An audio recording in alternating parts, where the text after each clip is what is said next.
Welcome to episode 5 of the FAL NFT Podcast. Today is October 13th, 2021, and on this show, we are going to be covering all things non-fungible. In other words, NFTs. I'm Jeff. I'm a cryptocurrency trader and an NFT consultant at FAL. I'm Drew. I'm a cryptocurrency consultant and photographer at FAL. All right, so today we're going to get into the top 3 sales of the week. Number 1, we have the Time, the Future of Business magazine picture. It went for $2.42 million. It's a Beeple piece, by the way. It sold on Super Rare for 675 Ethereum, which is crazy. That's nuts. Wow. Yeah, that's a lot of money, man. Next one we got Art Blocks, the Eternal Pump number 11, which went for 1.61 million or 450 Ethereum. Number 3, we have Crypto Toads by Gremplin, number 1519, which went for 1.51 million or 420 wrapped Ethereum. Wow. Yeah, that's really crazy, man. I mean, like Art Blocks and Cryptodes, we've been seeing lately too, Cryptodes a lot, but Art Blocks has been consistent, man. They've been really consistent with the amount of times they're in the top, you know? Always, man. They're always up there. They're in that same company as the Punks, the Apes, and all the other top projects. Also now Mechaverse is crazy too. Yeah, the Mechas. Yeah, Coinbase actually today just released a little snippet in their email where they email some like little stories and stuff, and they were talking about the Mechas.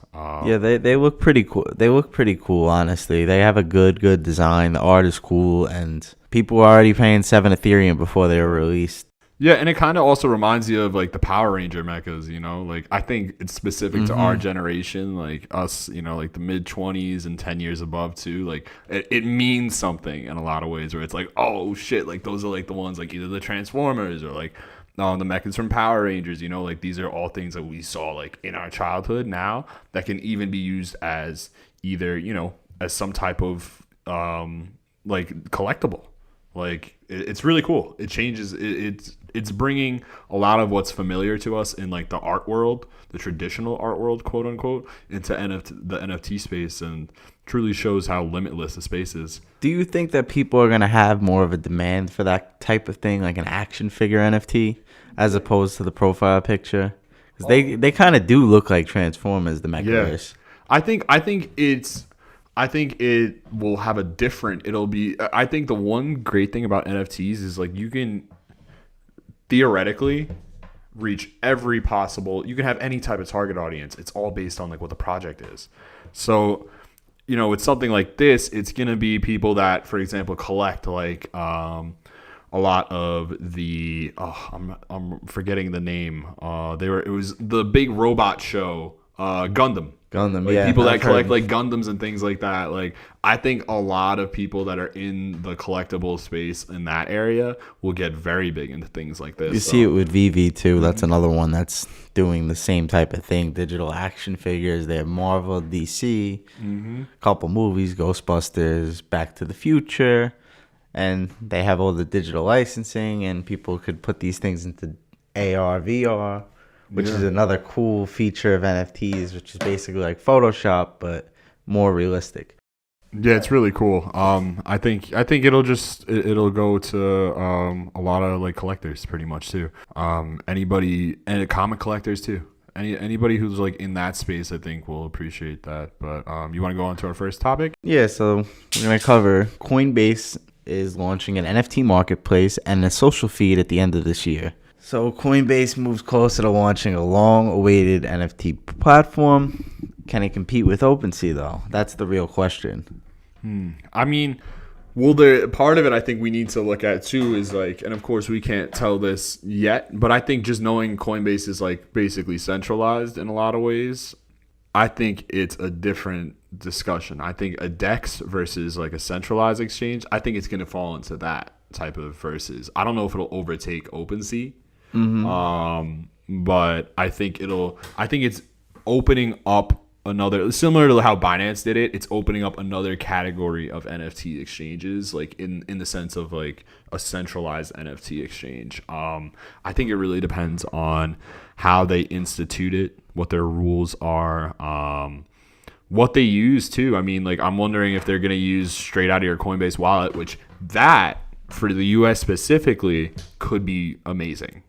you know, like in the sense where it pulls directly from your Coinbase wallet instead of MetaMask, you know. That I think could be something that could be really revolutionary, especially for people that aren't as advanced in crypto. You know, for us, it's not as big of a deal, but for people, the accessibility wise, like if they can just buy an NFT straight from their Coinbase wallet that they're already using, you know, that's cool. So I think it definitely depends on the features that they institute and they decide to focus on as well. Well, they are building it on a decentralized platform, and it's going to be built atop of Ethereum. So they definitely want to be more similar to OpenSea. I just wonder if they're going to be able to bring that Binance element, like you said, half centralized, half decentralized, which would be cool.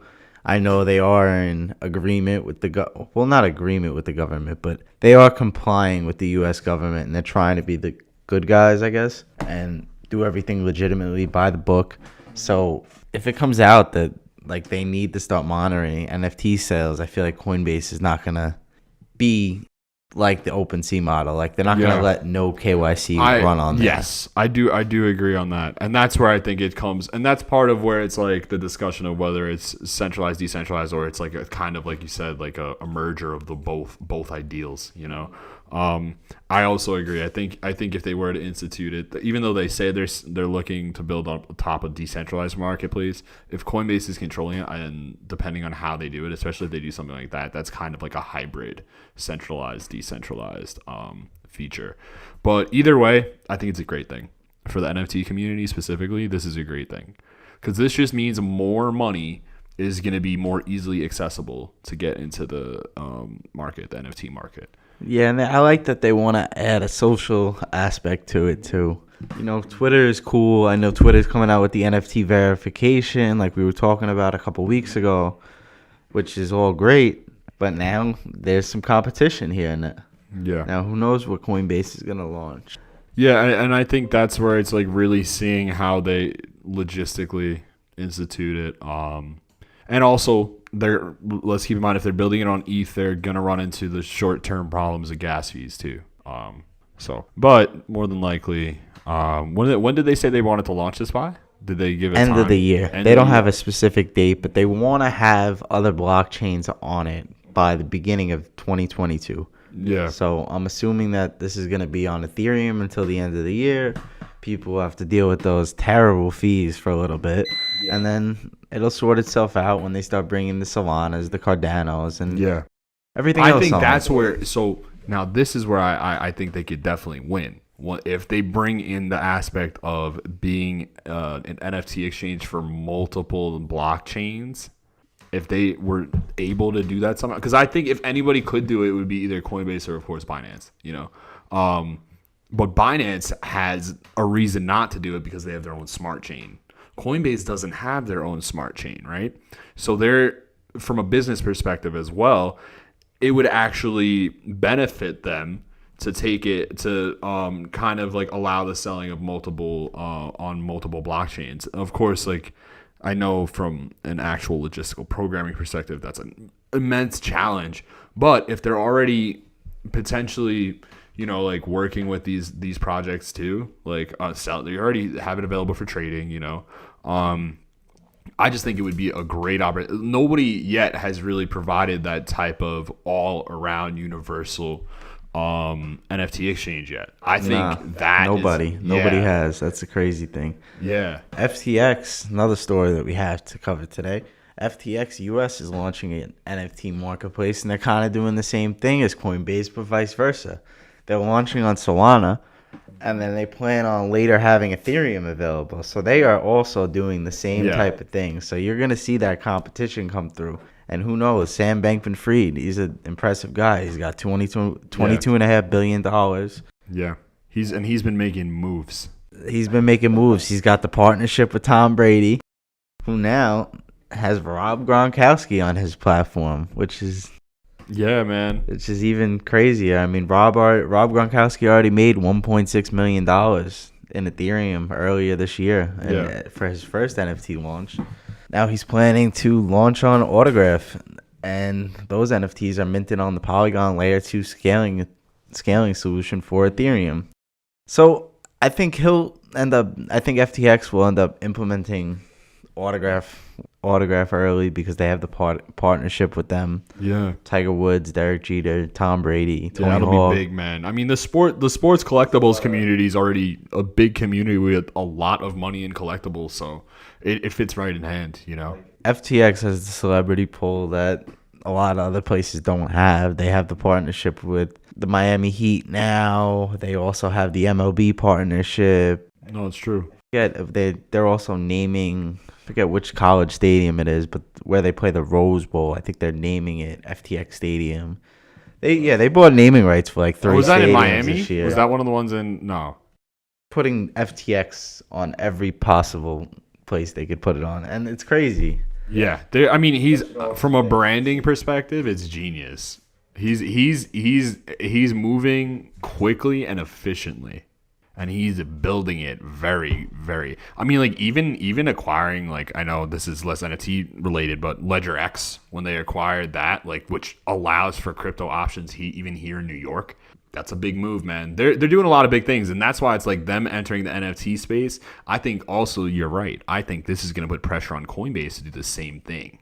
Because if they're trying to they're starting on Solana, but they're also going to try and institute Ethereum, man, I think we're going to be sending some type of industry standard, you know, which would be really great for like NFTs. Because then it's like, all right, instead of like having to go, from this exchange to this exchange, transfer to this coin, pay the gas fees for the swaps or whatever, you know, like it's kind of more, all right, it's something more a bit universal too, where it's like, all right, maybe they have, whereas Coinbase, you know, does like the swaps pretty instantly, like for crypto to crypto, maybe they have a function where it's like, all right, you can spend this and they'll, you know, for a slight more percentage that they take or something like that, they'll be able to actually just do that, you know, or just have it right there available and you switch it yourself and boom, you're not having to go through, put it on Uniswap, put it on this, put it on that, you know, then put it on your MetaMask.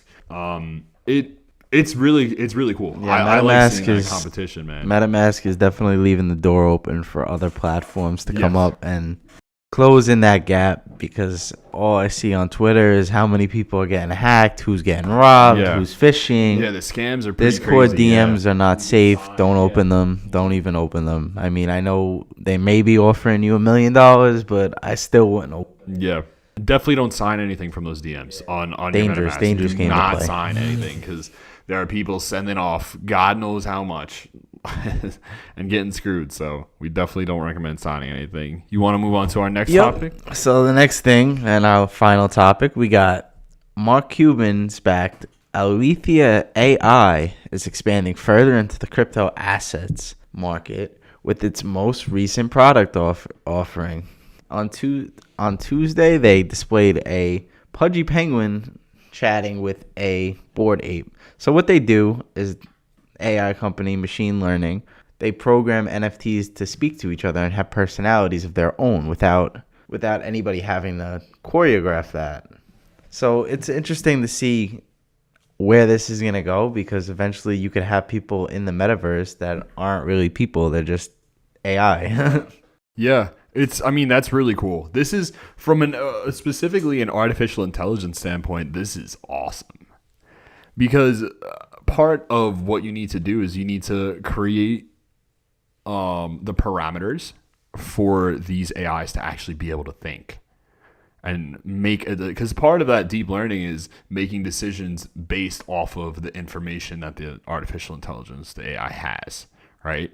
To be able to converse and then converse with another one, you know, with another AI that worked with a different, you know, like where they did it on the video on Twitter. They did a video of the pudgy penguin talking with a bored ape, and it was really cool to see. No, it's an awesome development. Well, Alethea AI is a startup company that is ran by Arif Khan. Arif Khan is the founder of this company. Obviously, Mark Cuban's backing them. Alameda Research and Dapper Labs are also backing them. So their idea is to have a train-to-earn model in its metaverse hub. So eventually your NFTs are actually going to be able to earn you money while you're not doing anything. Wow. So what I'm guessing... Like, that's nuts. Yeah. The reason they're doing that is because realistically, when you train it, and you can clarify this for me, they're probably basically you're making the AI smarter. You're giving the AI more information to work with to make it more adaptable. The more people, the more information it has to take in, the more, think about a person, with all the memories and experiences you have. The more you have in here, the more you have to work with to influence your decision. That is true. That's what it is. That is very true. So they're actually, that's genius, because then you are getting paid to help them build their product, and it's a symbiotic relationship between the user and the developers as well. Which is what decentralization is. That's the awesome part about this whole party is that you're getting paid for your data, because realistically you're providing them with data. Yeah, and you're helping them get forward. I don't know how far into this I want this to go. I don't know if I want my NFTs talking to me. Make me a little bit crazier than I already am. You're gonna be, especially if I start telling relatives and friends that my NFTs have personalities now. And who are you talking to? I'm talking to my NFTs.